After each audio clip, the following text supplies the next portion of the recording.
Are you married and building wealth with your partner? Do you desire or anticipate being married in the future and build wealth with your partner? If the answer is yes to either one of those questions, you need to listen to this particular video, because we're going to have a reaction to an article from the Financial Times about how widows who are left to take over their family finances, what are some of the things that they're going to have to deal with, and what are some of the solutions that we're going to have to deal with this particular problem based on this particular demographic change. This article is from the Financial Times. I think it's dated April 21st, 2022. And we're talking about in the UK, we're seeing that a large portion of the UK's wealth, or Britain's wealth, is currently held by what we're calling the baby boomer generation, born between 1944 and 1964, most often held by couples in which men frequently manage their finances. Now, this is going to be something that is going to be a characteristic of that particular generation, in which men, right, normally have been assigned to build the wealth, but also manage the wealth. They determine the investments. They determine, what areas in which the family invests in, things of that nature. However, what we're seeing is that men of this age often pass on, and on average, the women outlive their husbands, and then they assume independent family control of the family wealth. Now, one of the challenges is that you now have a woman who may not understand how to manage some of the finances or manage some of the investments, is now left by herself with those investments. And then the goal is to also still transfer those investments to the descendants. Now, in the UK, there is not a tax from transferring wealth, from my understanding.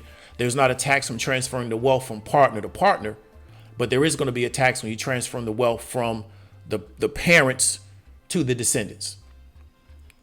And so now the wealth management industry in the UK, which is 1.8 trillion, which is massive, has been geared towards courting male clients, right? And it's because of the demographic issue, where historically, based on this particular demo, the men manage the wealth. They determine the investments. They determine where the money goes.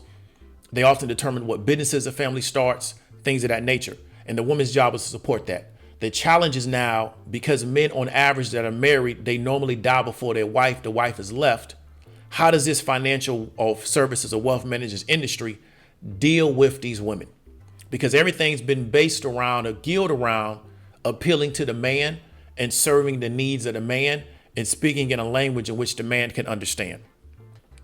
One of the most important things that you want to understand about this article is that what it says is by 2025, women will hold 60% of Britain's wealth, having inherited most of it from their deceased spouses. Yet a survey found that only 7% of wealth managers have dedicated strategies in place to retain, attract, and advise female clients. So there's going to be a discontinuity between the women that hold the wealth and being able to speak to their issues, being able to speak to some of their objections, and being able to solve some of the problems, because now you're moving from being able to have a relationship with the man to now having a relationship with the woman. And we're seeing is that wealth managers are understanding is that we may have built this model incorrectly, because for years we built the model based on serving the man, and there was less of a gap between the man passing away and the women passing away because of life expectancy. Now life expectancy, especially for people that are wealthy, that have access to really good health care, a lot of times can be a lot longer. Therefore, you can often see women outliving their husband by sometimes 10, 15, sometimes even maybe 20 years. That particular woman that has outlived her husband she still needs financial advisory services. She still needs wealth management services, because they still have a desire to pass their wealth on to the descendants. So what is going to be the plan to do that? When you have a financial services industry that has pretty much been based around dealing with men, and it's very much kind of like a golf club mentality, to where, all the men get together and they discuss finances, it can put the industry in a bad scenario, because they don't have marketing and people that can communicate in the language of that particular woman. They understand her needs, they understand her objections, and they understand what she's going through. And if you don't serve that particular client, they will go to somebody that will serve them. They're not going to stay with you just because the husband was with you. It doesn't work that way, especially in this very, very emotional time after they're dealing with the death of a partner that they may have known for decades.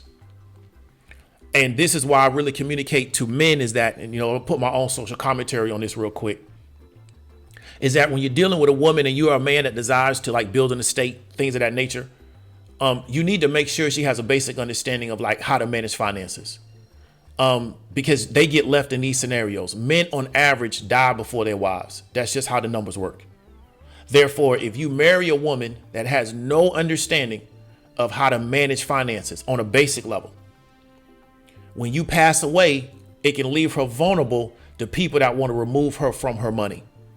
And that's money that you and her worked very hard. And you may feel like you did all the work very hard to put your family and your descendants in a better situation. However, you marry someone that had no idea how to manage finances, and then they never developed that ability over time because you were kind of misinformed about the role of a wife and how she's supposed to play a role in your family. And then it creates these scenarios where she gets left with everything that has been built. She gets left with the estate. She gets left with the probate issue, and she has no idea how to deal with it. The financial services or the wealth management situation is not designed to deal with her. Then what happens is bad agents come in and they remove her from her money. And this is something that happened to women like Nicole Murphy, but it's happened to a lot of women. Why? Because they thought their role was just let the husband handle everything financial. And I just ignore it because, you know, what I believe my role as a wife is just to sit up and look pretty. And it gets a little bit deeper than that once you start building wealth. There's a responsibility that comes with that. So this is a really good article that deals with this. And I think it's very interesting. It's by in 2025, which is really only, 3 years from now. Women are going to hold 60% of Britain's wealth. That means women will hold the majority of the wealth inside the UK. Right. And I think that's a really, really important data point that a lot of people need to wrap their head around and kind of understand that if you're in wealth management, you need to start asking yourself, how can you speak to this customer? And then I would start asking myself, how can I speak to this customer earlier before their husband passes away? And you also want to kind of ask yourself is how can I bring both of them into the scenario? Don't just speak to the man. How can we sit down with both of them and address both their concerns and start putting plans in place now to where, okay, when your husband passes away, this is how we're going to transition everything. So then this woman feels secure that we have things in place. Therefore, when her husband passes away, she doesn't leave us and go somewhere else because they're speaking to her concerns or her problems. Hope you got value from this article. David W. Williams, also known as Diamond Dave. I'll talk to you later.